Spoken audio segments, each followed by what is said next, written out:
John, you can't do that. Why can't I? You can't smoke indoors. I'm the 35th president of the United fucking States. I can do whatever I damn well please. Just change the law when you get back from Dallas if you really want to smoke indoors. Sounds like a plan. Well, like I said earlier, I'm the 35th president of the United States. My name's John Fitzgerald Kennedy. I stopped the Cuban Missile Crisis, had sex with Marilyn Monroe, and I'm about to make the greatest entrance into Dallas this world has ever seen. You know, my constituents down in Texas don't really like me, but I'm going there. I'm gonna give them a piece of my mind.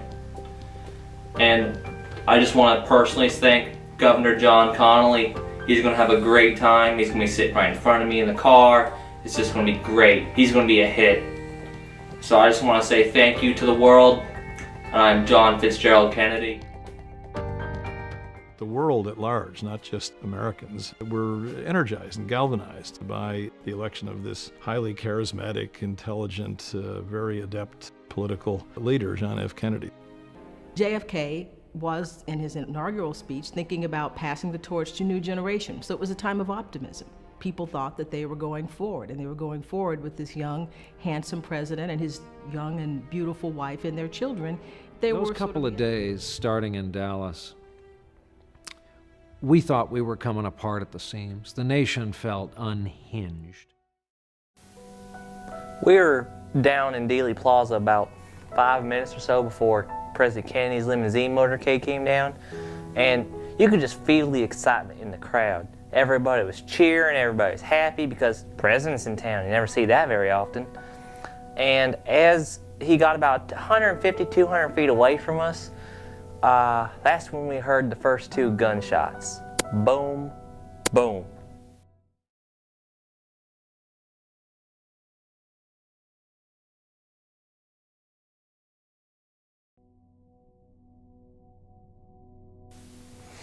I was sitting in the jump seat and I turned around to the back to see the president when I heard the shot, and I saw he was slumped. And I've been hit, but I wasn't hit too badly. And so the third shot came out and I thought, God, they're gonna try and kill us all. And so I turned back to the president again, and I turned a little bit more towards the right because that's where I thought I heard the rifle shot come from. And all I could hear was Jackie screaming, "Oh my God, they killed my husband. Fuck." Oh my God!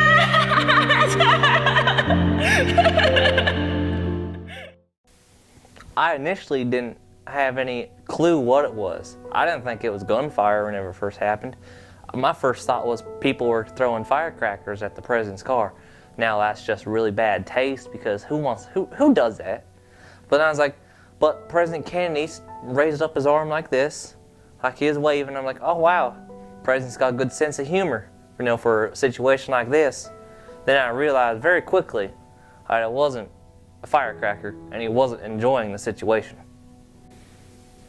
I saw the car go down the street and it was in line, or it seemed in line, and then the president leaned over as how do you in American movies the shot and you got me. I was surprised because I don't think that president would be making morbid jokes on an occasion like this.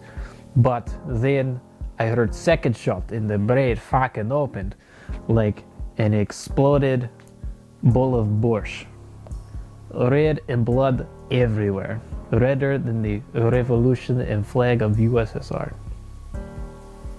As the president's limousine got closer to us, I could tell that something was very, very wrong. He had this morbid look on his face like he had just been shot. Ironically, he had just been shot. As the shots were coming, I turned to the right because it's all instinctual because I hunt a lot. And as I turned around, I tried to look at the president to see if he's all right. But have you ever taken a stuffed animal and just kind of ripped open the inside and like all the confetti, like stuffing and stuff, just like flies everywhere? Like there's some large chunks, there's some small chunks, there's like little frays that stick on the end. Yeah, that's kind of what happened. It was not good, let me tell you that. And so, because I hunt, I think I have a pretty good sense of perception of where the rifle rounds came from. And I'm for sure of myself that I could tell that the first and third shot came from the school book depository. So I jumped from my car and I started running the president's limousine, and then I heard another loud bang. It sounded more like a revolver being shot into a hard object. And then I jumped on the back of the president's limousine, realizing he'd been shot in the head and he was severely wounded. And I realized there was no chance of him making it. When it exploded, I thought they killed him. They killed him. I know expected in the United States. I thought back home, if important official's head explodes, I go, tam pятница, which it basically means that's Friday. So I rush back to work. I tell secretary to call police, or it's not KGB, it's Secret Service, one and the same. And I tell them to call them. I might be able to help. I did not know what, so I had to go produce film from my camera in that. I didn't know what I'd do, but that's what I did.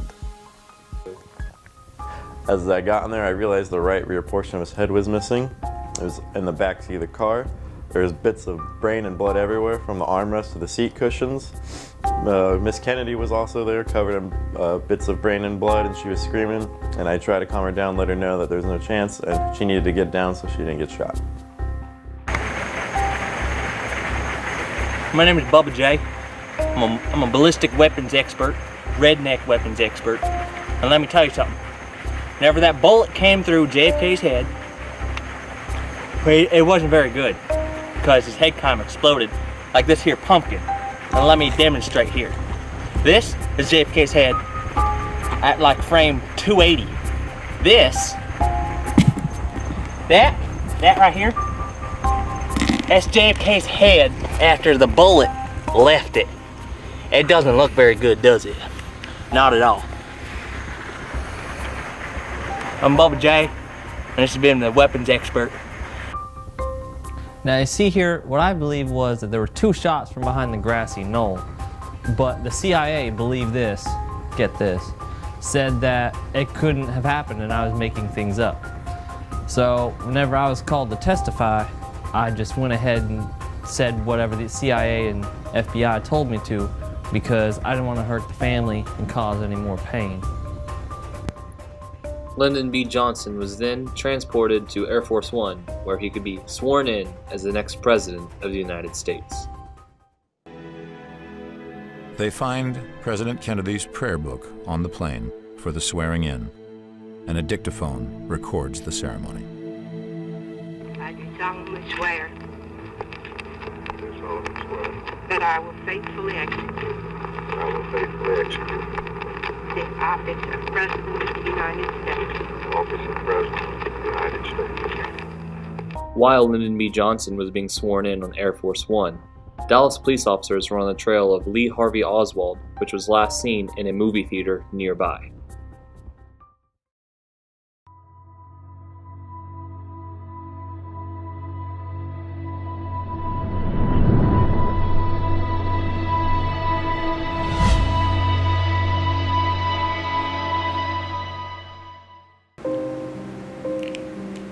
My God, there he is. Fuck you!